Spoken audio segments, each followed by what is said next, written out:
I think a lot of times people just are looking for the easy way. And once you kind of get a taste of that easy way, or, the warm referrals come in, it's really hard to go back to like cold calling and door knocking and like all the things we hate to do as agents. Okay. I don't know if you were trying to indirectly or directly take a shot at me there, because I've copied some of your reels, but I'm like, That's okay. I mean, does he know? That's okay. Does he know? I tell these guys all the time, like, there's a difference between followers and fans. What's the difference, John? Yeah. The fans send you fucking vegetables in the mail. What would you say are some do's and don'ts to do for agents who are just getting into it? And then the other thing is, like, you've got to just be consistent with the content. Like, you can't put out one once a week or once every 5 days. Like, you're not going to grow that way. World-class lessons from the real estate industry's top 1%. Empowering agents to think bigger and do more to create life by design. Get access to exclusive interviews with top producing real estate professionals. Listen in as we talk about their journey in the business, best practices, and lessons learned. Hosted by KIRO, NASRALAH, and John SCIPIONE. I mean, one thing that we always say in our office is just action is better than perfection, right? This is Light It Up with Lighthouse Residential. All right, you guys, welcome back to another episode of Light It Up podcast, where we bring some of the top experts and most successful people in the real estate industry together. If you like the podcast, go ahead and click the subscribe button below. And if you like this video, please hit the like button, leave us a comment below, and let us know what you'd like to see on some upcoming episodes, any guests that you'd like for us to have on. We're always short a few guests, so we'd love to get feedback from viewers going forward, and just let us know what you're liking, what you're not liking. If you're liking Kiro's turtlenecks, make fun of it. That's that fine. stuff. We're on a mission to 200 subscribers, so please subscribe. Let's break that first baby threshold on that journey. So let's get right to it. Awesome. So today's guest is David Calhoun, coming out of two markets, really, San Diego and Minnesota, primarily San Diego. This year, he is on track to do 40 transactions. That's his goal. He is part of the Fast Forward movement in EXP. Average sale price $875,000, but primarily a solo agent with a few buyer's agents helping him on the buy side. So, David, thank you so much for being here, man. We're excited to spend some time with you today. Yeah, thank you for having me. Yeah. Awesome. I think one thing to note too is that David's a duly licensed agent in Minnesota, where he has the two buyer's agents, and he's a solo agent in San Diego. And all of this he built out in roughly 4.5 years. And I was over here trying to crunch the numbers for the GCI, which is pretty insane, but we'll get into that in a second because we have lightning round. All right. First, or should I? I don't know why I give you that one. Why would you give me that one? Go ahead. You go first. I'm trying to find one. All right, David, I'm starting. Would you rather be 10% smarter or 10% better looking? 10% smarter. Like that. All right. What's one secret that you'll keep from your children? I can't say that on this. You have our blessing. It's okay. No, I no comment. Can't say it. What? Have you ever been a smoker? No. Me neither. This is a good one. What's the ugliest part of getting old? Getting fat, easy. David's like, why did I come on this podcast? Yeah. He's like, is this really what this is about? I thought this was real estate. You know what's, again, and KIRO kills me every time I say this, but we used to do these at the end, just like out of like curiosity one day. We're like, let's mess with this guy. And then what we realize is it breaks the ice, gets everybody comfortable, and it's a little bit more fun to do in the beginning. All These right. are a little deep, not gonna lie. Oh no, we have another box that's even worse. But those are for another day. That's maybe the second time we have you on the show. What's the most unusual gift you've ever received? Recently, someone sent, literally from Instagram, mailed me a potato. Literally a potato, like a veg, you would eat it, and it. I don't even know what it said. From Instagram. So now you're married, right, with kids? Yeah. It was a lender trying to be funny. I think, I don't know. I felt bad, but apparently this company was on Shark Tank and they like mail potatoes to people with messages on them. And, you know, people send me stuff like whatever. And yeah, it was a potato. It was, yeah, I was so confused. That's interesting. Was there any follow-up, any note, any context? I posted it on my story and was like, I felt like I just threw the guy under the bus. I didn't tag him, but I was just like, I got a potato. And he commented, and like, we haven't really talked much since then. Was that your first sponsorship endorsement? Yeah, right? I got one more, and then we can jump into Let's it. do it.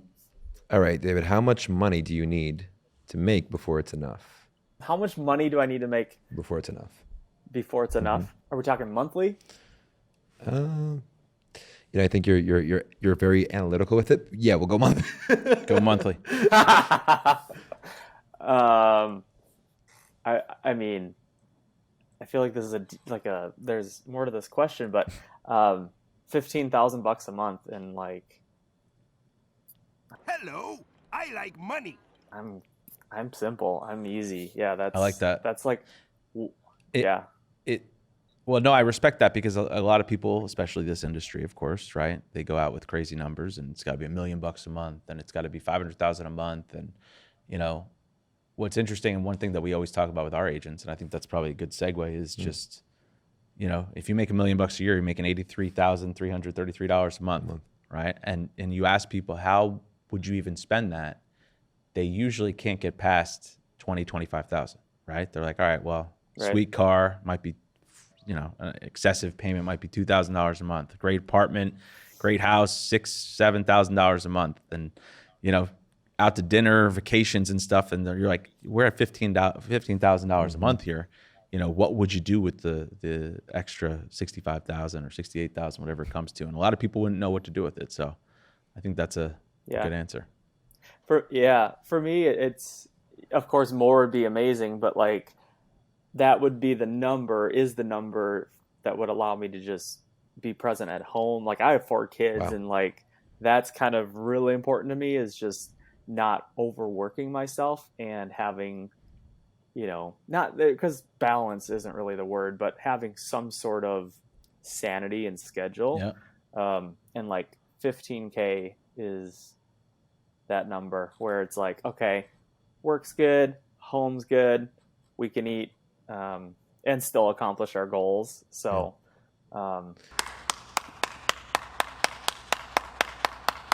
Good for you, that's man. my number. That's spoken like a true Californian. For real, right? I feel, you ask somebody in Jersey, they're like, $2 million a month, cash. Yeah. What would you spend it on? I don't know. Up front. Gold chain. I just picture all you East Coast like gold chain. Yeah, I had to take it off earlier. Ice. I got nothing. I'm like, all right. So, Yeah.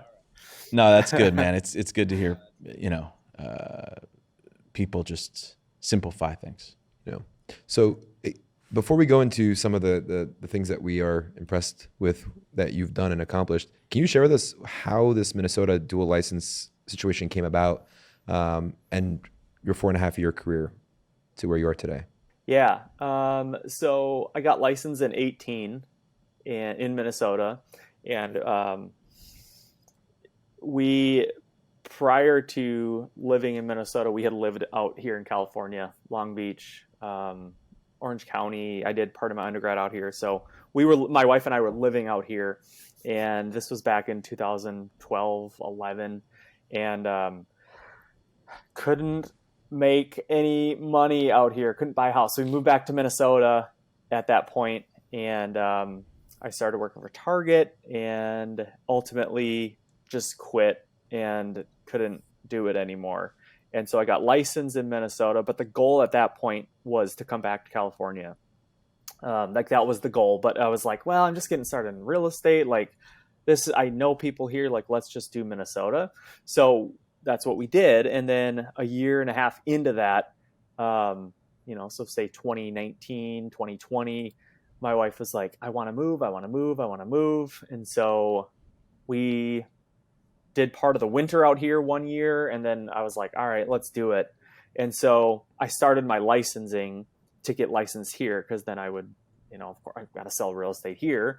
And then COVID hit, and like that took forever. So we finally made the move at the end of 2020 to come out here. And my goal was to like keep one buyer's agent in Minnesota and be like, okay, anyone else, like any stragglers, so to speak, that come through, I'll just pass them on to her. And then like 2021 happened. And then this year, it's like people just continued to reach out to me. Referrals came in still. And so it just kind of like evolved this 2-market thing. And that's, the desire to come to California is really what brought us out here. The warmer weather, just the slower pace of lifestyle, the beach, the mountains, and then still like wanting to maintain my business in Minnesota and figuring out a way to do that is kind of how I got here today. Yeah. Gotcha. So have you been with EXP all 4.5 years? No. So I switched to EXP when we moved out here. So that I'll call it like first part of 2021, because we moved here on like New Year's Eve 2020. So just call it January 2021. We got here, I switched to EXP because I was with Keller Williams before and the franchise model just didn't work for 2 markets. Gotcha. So I switched to EXP, could sell in both markets under the one cap, kind of had better strategic partners all across the country. Yep. And that's really, when I swore against EXP for 2 years being at Keller. Yep. And then once it clicked, and it just made sense for my business. Mm-hmm. And then aligning with the right people really was the other game changer. Yeah, because it's interesting. Like as soon as you said that you were dually licensed and you have buyer's agents in both places, like I think you told me that before we knew that you were an EXP. And to me, like it's like you have to be an EXP. Like I'm not sure what brokerage she's going to say next, but it's going to be EXP. And I just think, I commend I don't know what the word is I'm looking for. I'm impressed by the fact that the whole EXP model challenges people to realize they can do things like that, right? So yeah, exactly. I mean, you can move across markets, and it's pretty unique and pretty powerful. It's really just removed that barrier. And allows you to expand with no limits, really. Right. Because we've all heard of those people that are like, well, I'm with Remax in New Jersey and Douglas Elliman in New York. And it's just, it's confusing. And you got 2 different business cards. I mean, and, a lot of different things going on. But I certainly respect that for sure. Yeah. Dave, one of the things that's the most impressive about you is in the 4 years, before we started this recording, David was kind enough to share the GCI year over year while in the business. So year 1, 120. Then there was a 150% increase in business. And then year 2 was 180. First and foremost, to break 6 figures in the first year is like a momentous thing to achieve for a brand new agent. And then to have a 150 increase on the second year. Before I get into year 3 and year 4, can you walk us through how you were working? What was your main lead sources? What were you doing to get business for people who are just starting in the industry, who would want to know what options they have? Yeah. So in the very beginning, so 2018, let's just say June of 2018 is when I got licensed. I joined a team for like 30 days and I quickly realized horrible mistake. The leadership was just really lacking. And so I left that team and went solo. And one of the things though, I just taught myself on that team in the first 30 days was YouTube and calling for sale by owners. So that team leader, she gave me a stack of old for sale by owners, and the numbers, they were so old, they were gone. So I just went on Zillow and started calling these people, and I went on YouTube to learn what to say to these people.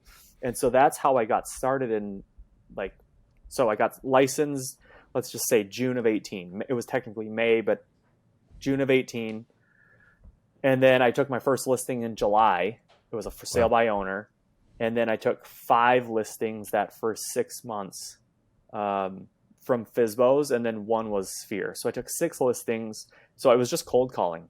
That's just day in, day out, cold calling. And then 2019, so I hit my 6 months. So January 2019, I kind of dabbled in social media and still was calling FSBOs and stuff like that. But it kind of just gradually started changing to, once I had some social proof that I could sell and trust from my sphere, that it started to come, a lot of my stuff was referrals, friends and family, and then social media, open houses, kind of a mix of that. But initially it was for sale by owners, cold calling, little door knocking, nothing really came of it. But really it was like, went on YouTube, learned scripts, found some scripts I liked, and just called.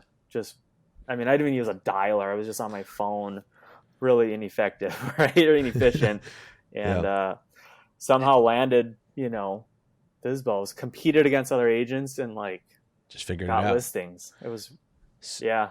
So would you say that was from the first team that you were with? That was a mistake, or that was from the...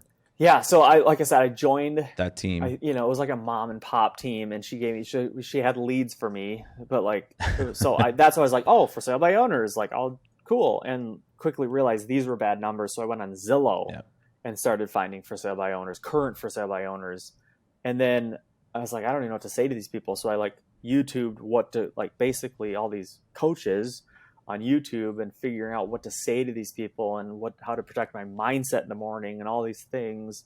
And so after 2 weeks of that on that team, I was like, I'm out of here. I've got this. Yeah. And just went on my own. Yeah, that's impressive, man. So self-taught. Who was that dude on YouTube? Yeah, I was thinking Kevin. Kevin Ward. Yes, man. I've seen him. Yes. Yep. He's like the Yes. the for sale by owner YouTube king. Yep. I learned a lot though from him. I actually saw him once or twice in person. He was really good. Is that who you were watching? Yeah. And then Tom Ferry, I watched. There's a few Jesse. I feel like his name's Jesse James. I don't even know if that's I think it's he a rapper. was more of a motivational coach. Oh, okay. But yeah, he. There was a few different people, but yeah, Kevin Ward was one of the main script masters, and then Jeff Glover's FSBO script is really what I used. And so yeah, I just I had to rough it. I quit my career. I needed to figure this out. I had kids. My wife stays at home. I can't just not do this. So YouTube was really powerful in the beginning. We were talking about this the other day.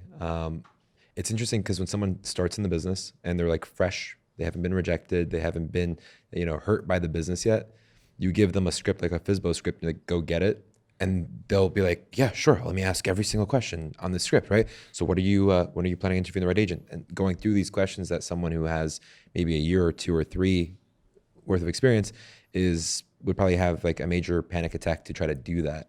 Why do you think that is? 100%. I think people get accustomed, you sell a few houses, you think oh, I got this, oh, I'm too good for that, right? I think for instance, cold calling and FSBOs and expireds, that's kind of seen as ooh, no one wants to do that. And there's tons of people out there, especially now, that oh, you don't need to cold call, social media, which I agree to a point, but there's also, it does work. And so I think a lot of times people just are looking for the easy way. And once you kind of get a taste of that easy way, or, the warm referrals come in, it's really hard to go back to cold calling and door knocking and all the things we hate to do as agents. And so, yeah, I think as a new agent, if you've never experienced a warm lead, a warm referral, or someone to come list me call, all right, we just got to grind it out. Yeah. And so that was kind of my thought process, and my mentality was I don't know any different. I just know I need to sell some houses, and I was petrified to call my sphere. Yeah. And so I was I still need to sell a house. So I'm going to call these people that don't know me. If I sound like an idiot, I never talk to them again. But if I do know what to say, I can get the listing. Yeah. And that's where I was I want the listing. I don't want the buyers. And so that was one thing Keller taught me, was go after listings, go after listings, go after listings. And so that was, they already raised their hand and told me they wanted to sell their house. So let's just convince them. I just need to convince them that I should be the one they hire. And that was how I did it. That's awesome, man. I think it's really important that, I think I was making the comparison the other day to I don't know if you're a sports fan at all. I'm not even a huge sports fan, but like, I know like these up and coming, rookie athletes. Like I think of hockey. I'm a big hockey fan. You should be a moderately big hockey fan coming from Minnesota, right? You're like never watched a game. Yeah, I used to play, but it's been a while. Yeah. Well, all right. So we can connect on that level. Like these junior players will come up to the NHL and like they're not afraid to go in the corners, right? They've never had they may not have had an injury yet or not ever had a concussion, and they go 100 miles an hour because they don't know anything less, right? As opposed to some of the older, more veteran people who are like, yeah, all right, buddy, take it easy, don't give it everything in one shift. And it's just interesting, and I see that sort of comparison with some of the younger agents on our team. They're like, what do I do? I've never been hurt. I've never been told to get out of my house. I've never been told that number's ridiculous. Just what do I do and who do I say it to? So I give you credit for getting out there, especially with FSBOs. I think I started with FSBOs early on, and I listed a bunch of them very early on after getting into the Mike Ferry program, and I quit after I discovered expireds. I was like, oh, I can listen to expired in one afternoon. I don't have to go visit them every Sunday at their stupid open house. I'm going to expireds, and then I stopped calling FSBOs, unfortunately, though I was pretty good at it. Yeah. Awesome, man. The one thing here, so year 2, you started working on social media, and that's where from year 2 to year 3, you had 170% growth. So I think this is a good segue with the different kind of drug, like you were saying, like once you experience a referral or a call in, just list me call, it's a different experience. So when did you feel like there was something there with social and getting the referrals and gaining traction from there? I mean, I would say, I think it almost took a full year of being licensed, right? Like, I started, and I really used it's Instagram mainly and Facebook because I share it, my Instagram to Facebook. But, at first I started posting like open houses, like whatever, not a lot of engagement, but, and then I started utilizing my stories through Instagram. And that's kind of where I got a lot of people engaging with me. And so I would share a lot of times just like about my day in real estate. And whether I am cold calling, I would just like share a picture in my story of like my cubicle I'm calling in, or what I'm eating for lunch, or when I'm taking a sign, down or putting a lockbox up. That was, people would start to follow along. And it just kind of started to create a connection, and then an avenue for people to ask questions about real estate, about the market. And so it was just this really like not even like strategic approach. It was just like taking people along with me that kind of created a connection with followers that then people started to, know me, like me, trust me. And then when it came time for a referral or they wanted to buy a house or sell a house, I became the one they would reach out to. That's interesting. I mean, you started sharing on there. I mean, what would you, and you said it wasn't necessarily with a real purpose. What would you say that's transitioned to today? What is the purpose today? And it's funny, like we're both guys that like grew up in Mike Ferry cold calling, or even just, calling expireds and FSBOs. Like, I feel like, unfortunately, some people might not agree with this, but we were always taught like, don't do a whole lot on social because you can't figure out what the ROI is, or there is no ROI. Just keep your head down, right. Keep grinding, keep doing your thing, and shut up. You don't have to put it all out there. And I think what we've slowly realized, and unfortunately we're probably years behind, is that you do need to tell a lot more people about what you're doing. So I respect and appreciate what you were saying about just sharing through engagement and on Instagram. But tell me, what is the purpose today? Is it to attract more agents to your team? Is it to attract more buyers and sellers? Is it to just, try to bring some sanity to this crazy business? I think it's a combination of all of it. The biggest thing is Instagram, social media is a relationship building tool. And, that's a way I can connect with people, right? Like it's to stay top of mind. It's to build relationship. And, it's kind of like that pennies in a bucket analogy, as cheesy it is like I'm depositing, staying top of mind, consistently sprinkling in real estate, sprinkling in personal, real estate, personal. Here's it's basically just sharing about my day to stay top of mind, and then coming off still as the authority figure by sprinkling in some real estate. But and then when the time comes for them to buy or sell, or someone needing an agent or whatever, I'm the one hopefully that they think of. So it's really just to stay top of mind and build relationship with people in a very natural way, natural for me, a way that I like to do it.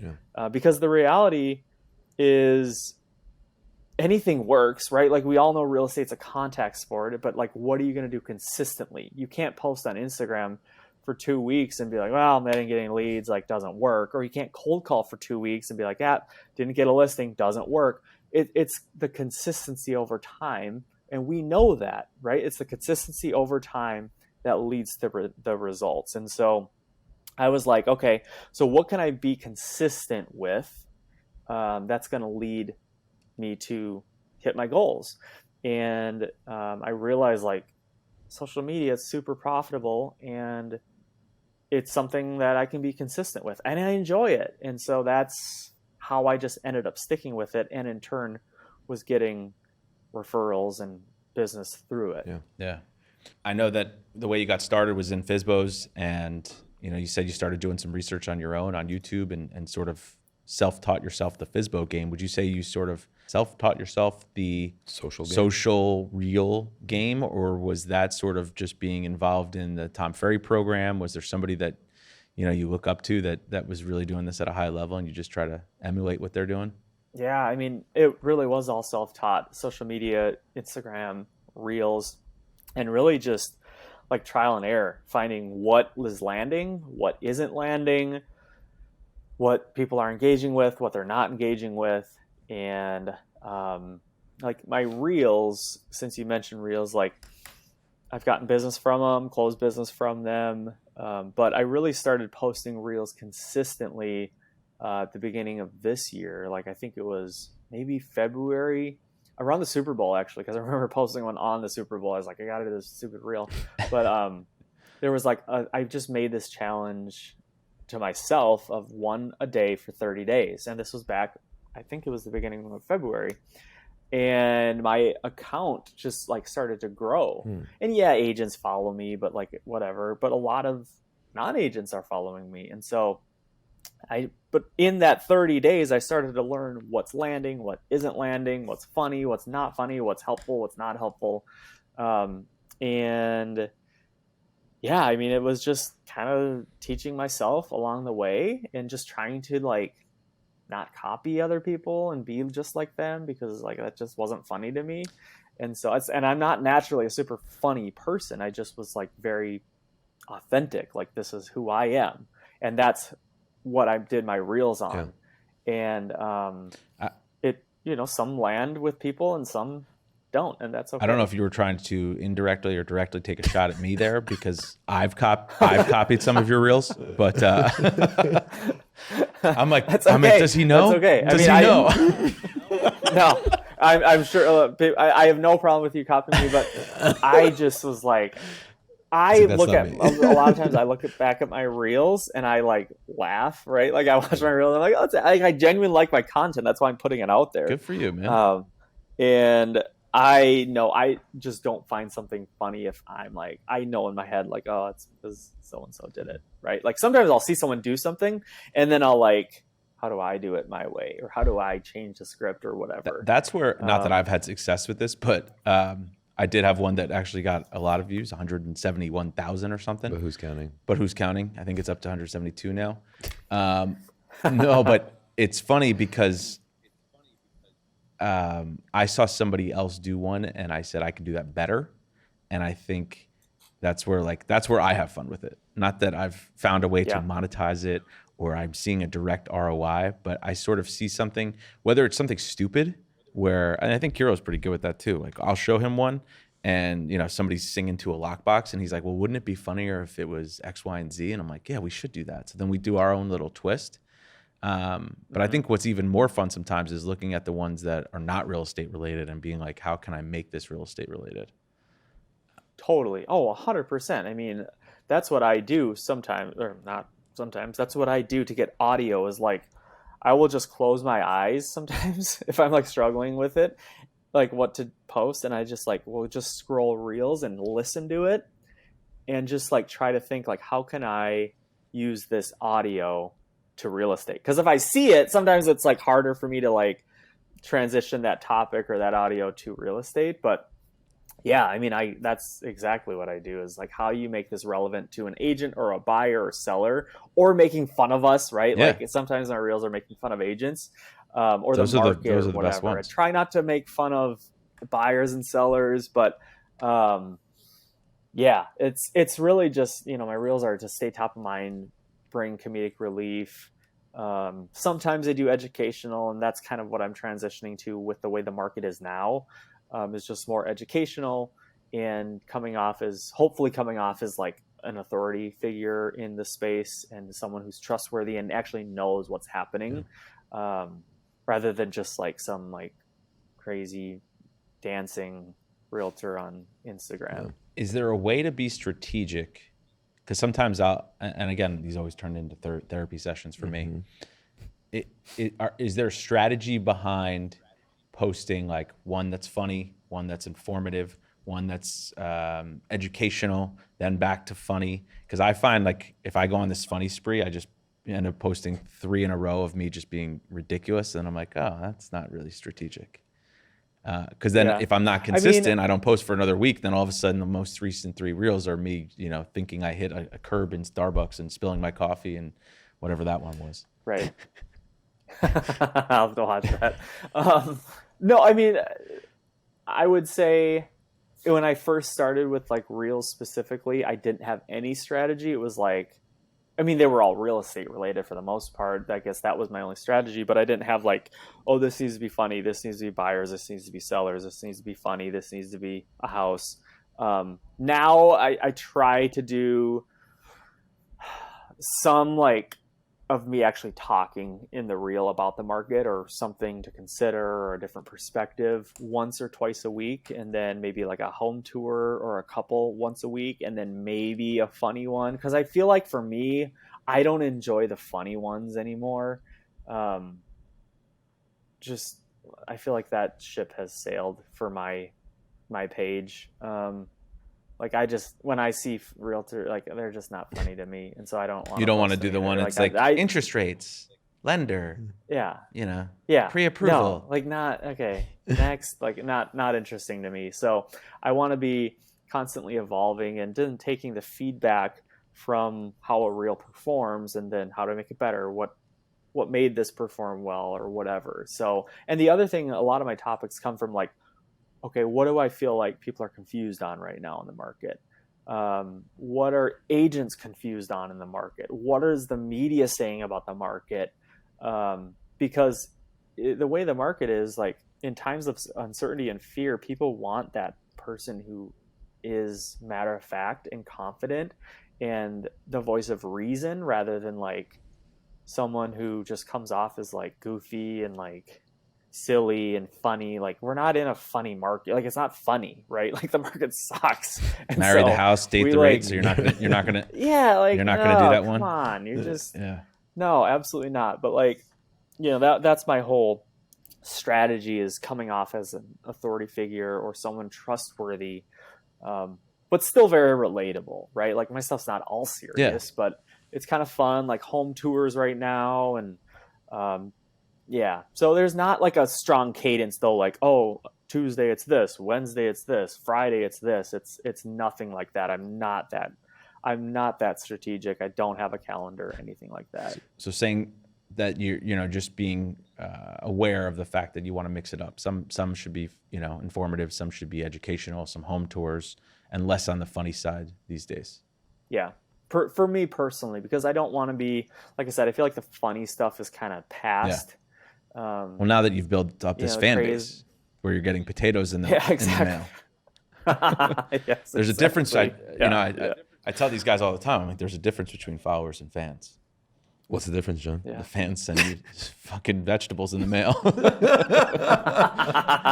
That person, let's be honest. That person's driven by your house before. Yeah, it's David. kinda I don't want to creepy, freak you out. Yeah, They know where you live. Actually, I think he they lives. mailed it to you. He lives out East Coast. I think he lives out. Probably in a Jersey guy. something like He's the that. one that recommended we bring you on, by the way. And here's your surprise. One thing I wanted to say is that we started doing this social stuff like 6 months ago. Well, the podcast, yeah. Yeah. And you don't realize how intentional and how purposeful and how much time it takes to actually do content creation and go through this whole process. Yep. Like when we were just prospecting and you're like in your office pounding, hitting the phones, and you're just like looking on social, you're like, ha, what a fool, what a fool, what a fool. And you go ahead and you try to do the same thing knowing that there's going to be a return to some aspect, and you're like trying to do the same thing. You're like, holy shit, this takes a lot of time and effort. John and I would be like in the studio trying to do different things like for reels, and it would take hours. At the end of it, you look at all that you've done after, you're like, no, that looks horrible. That's bad. That's bad. That's bad. For us, the do's and don'ts, we're still going through that learning curve, I would say. In your experience, David, for the last couple of years, what would you say are some do's and don'ts to do for agents who are just getting into it? Are you talking for Reels specifically or Instagram? Just social, or yeah. Social media. Social? Yeah, I mean, I would say don't overthink it. Just do it! Right? Like, you shouldn't be spending hours and hours trying to perfect a reel. Half the time my reels take, like, if it takes a long time, it takes an hour. Like, that's way too long for me. Sometimes it's one take and it's like, boom. So don't overthink it. Don't spend too much time on it because you don't know how it's going to land, right? Like, but make sure it's done well. Like, make sure your lips, if it's talking to an audio, make sure your like mouth, it matches the sound. And then the other thing is, like, you've got to just be consistent with the content. Like, you can't put out one once a week or once every 5 days. Like, you're not going to grow that way. And you're not going to realize what your audience likes. And you're not going to get the reach with just that one post. And so you've got to be consistent and consistent for a while. Yeah. And so, it's kind of like trial and error. You got to just figure out what lands, what doesn't land, and not spend too much time on it, because at the end of the day, you can't spend 4 hours creating a reel to get, 98 people looking at it. Like, that's just not going to not really going to benefit your business. So, like the reel I did, like, there's just been some that have gotten hundreds of thousands of views that, was 10 minutes for me. And then there's some that just took, like, okay, my wife's helping me film, and like, just actually those actually did do very well. I don't know, because they're usually her ideas and they just land and go. But yeah, don't spend a ton of time on it. Still do it well, be consistent with it. Like, that's the biggest thing I would tell someone just getting started in the social space. I mean, the whole goal of Reels for me is to get an audience, hook them, and then have them watch my story. Because the story is where I connect with them and build a relationship with them and let them kind of into my day. And they get to learn who I am. Hopefully they engage. Like, I try to post stuff that requires them to respond to things. Not always real estate related, sometimes just life related. And so that's my goal, is you want to get an audience, you want to get eyes on you so you can bring them in and, again, build a relationship, be top of mind with them. And this can go for agents, right? Like, people are like, well, all my reels are attracting agents. Like, okay, don't you want referral partners, right? Like, hello. And so it's not all, for nothing if an agent follows you. It's building relationship, building community, building referral relationships. All of that's really important. Yeah.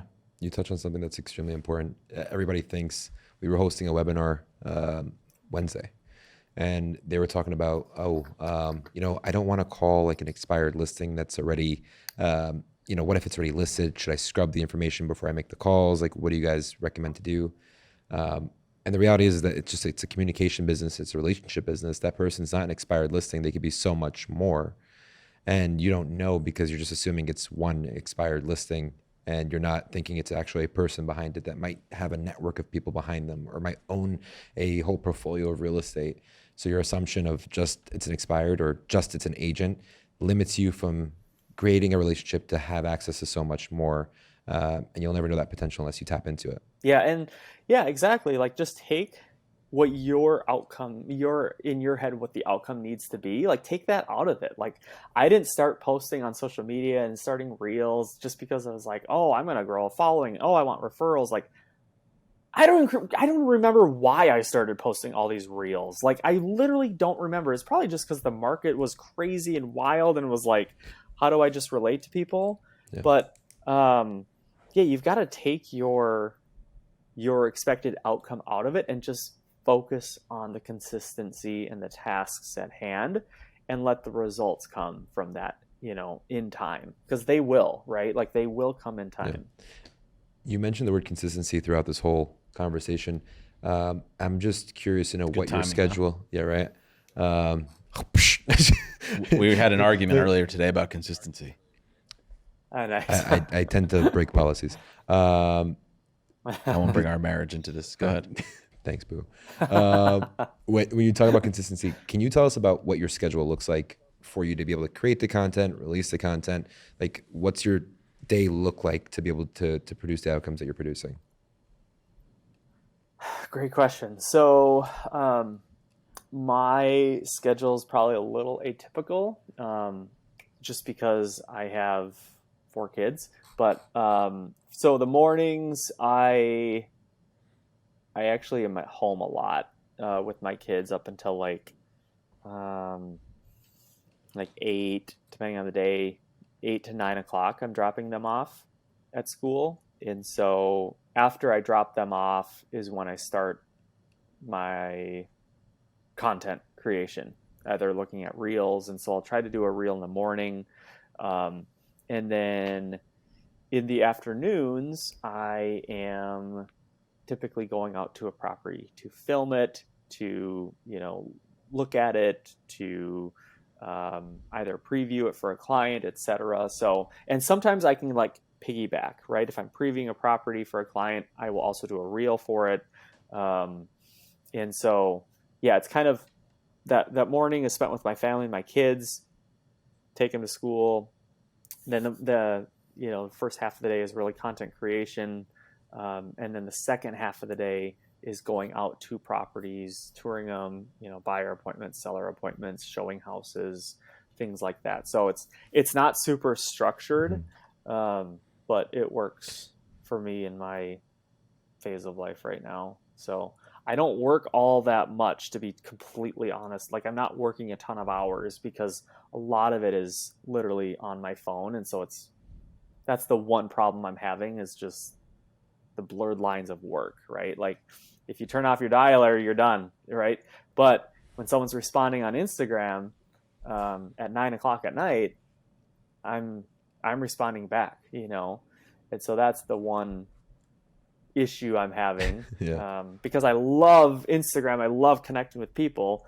The boundaries are blurred. Yeah.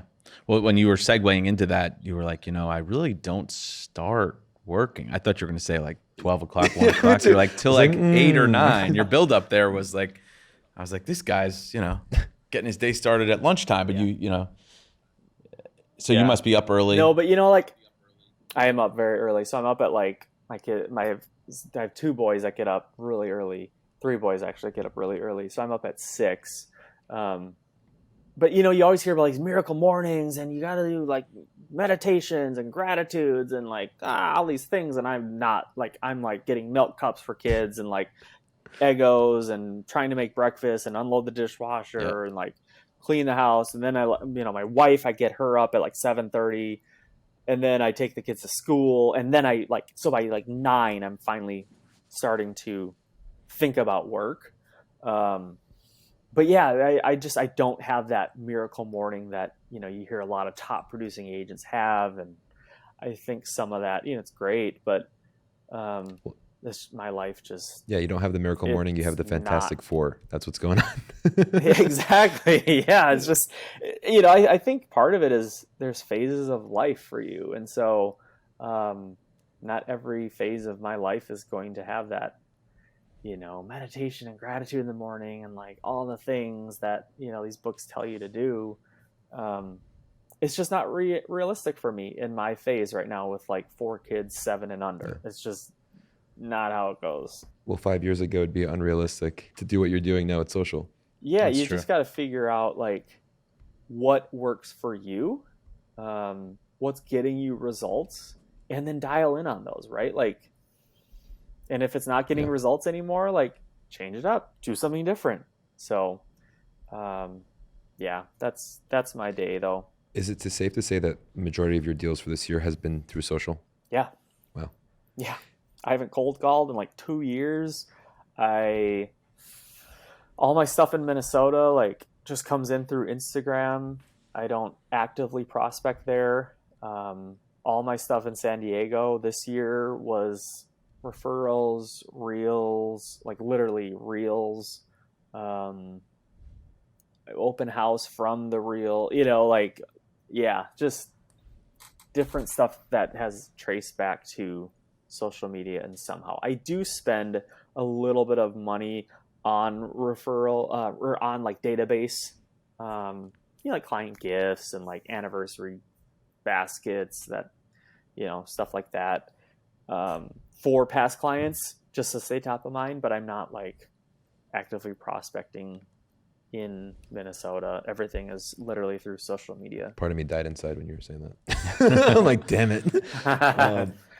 Last question, and I'll stop digging in so hard. So, okay, so you have majority of the business coming in through prospecting, right? Through social. Through social. I'm thinking about prospecting. I'm like, damn it, that would have been great. Just because that's how a lot of our business is built, From whether it's prospecting. through us specifically, or we have a whole outbound calling team that's just on the phones all day long generating leads. Yeah. The reality is that because we've been exposed to this, like the social platforms as of recent, we're trying to have all of our agents in our team have access to a studio. So we're trying to find an office to build out a studio into so everybody can do exactly what you're doing as well as lead generate as well. That's like the big vision. So it's hitting it from both angles. But I guess the one question, I'm just going to say it dirty because I don't know how to say it in this right way. Have you ever had any friends or family that ended up buying through another realtor? Because when you're prospecting, a lot of times you tend to neglect touching your database. But when you're meeting front of mind through social, I'm just curious to know if that occurrence is common as well, either way. I'm sure they have, bought with someone else. That was your question, right? Like, has someone from my sphere or anything bought real estate with? So like, for instance, with, like we've all had experiences, especially when you're outbound looking for new business, you're calling for sale by owners, expireds, all these other lead sources, and you're looking for new business, and you tend to neglect your sphere, your database. And then, you're at a friend's party and they're like, hey guys, guess what? They just bought a brand new house. You want to look at it? And you're like, wait, what? What? Like, why didn't they tell me? But because you're prospecting, you're not remaining front of mind because of social. You're not caring about the social at that point. I'm just curious to know if you've had that experience or many experiences. Maybe it's just an outlier, just 1 or 2 events. But is it something that happened or is a common occurrence? I wouldn't say it's all that common. I mean, even last weekend there was like our old neighbors and friends like, oh, I saw their house was for sale. You didn't see that coming? Like, okay, cool. Bastards. I mean, yeah, at the end of the day, it's like, I mean, there was a reason, right? Part of it could have been I moved away. Like, people don't want to, whatever, work with me because I moved away. And that's okay. Like, that's just completely normal and happens in business. And there's reasons for that. Some people prefer to keep friends and family separate from real estate. Some people only want to work with me.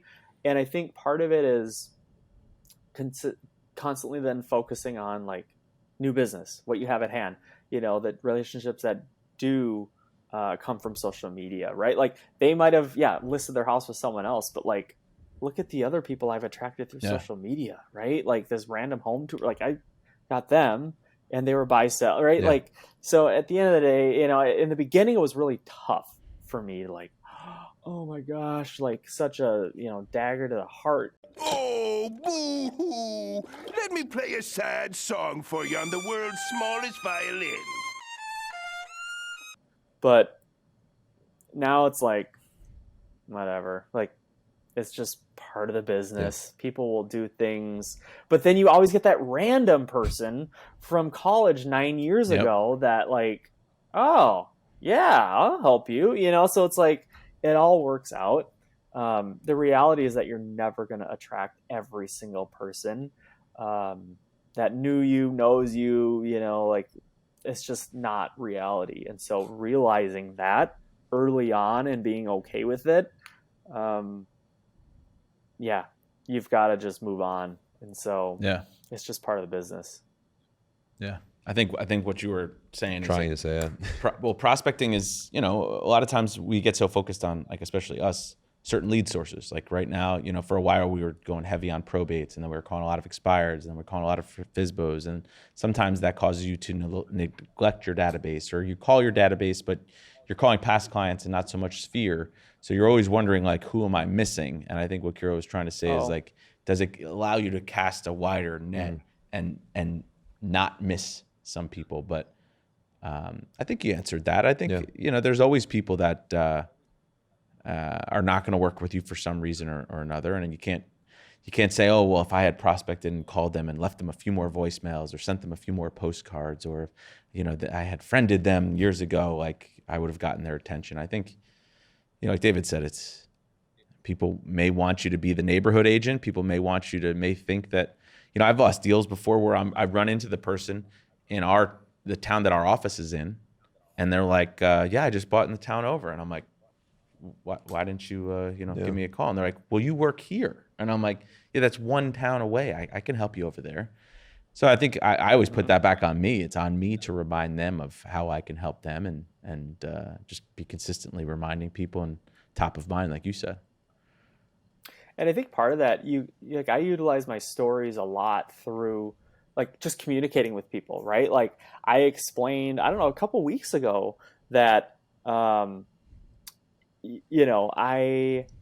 sell in 2 markets, right? Like I've been doing this, but I just went on my story and explained I sell in 2 markets. I have 2 agents. I tag them just again to like give people information, because I have new followers. I have, people don't always watch my story. And so you try to hit them consistently with the message you're trying to convey to them, that, yeah, you can help them, or whatever it is you feel like you're missing. Like I utilize my stories to stay top of mind, to just, hopefully no one forgets. And then I use like Client Giant for quarterly giftings and things like that. Just again, stay top of mind. I use Reminder Media, just again, stay top of mind. And at the end of the day, like, if someone buys and sells then with someone else, like you've tried you've tried a lot, and that's just it's again, going to how happen. it is in the business. Some of them are going to slip through the cracks. Whether and you can't beat yourself up over it too, because you could have totally been top of mind. They just went with somebody else because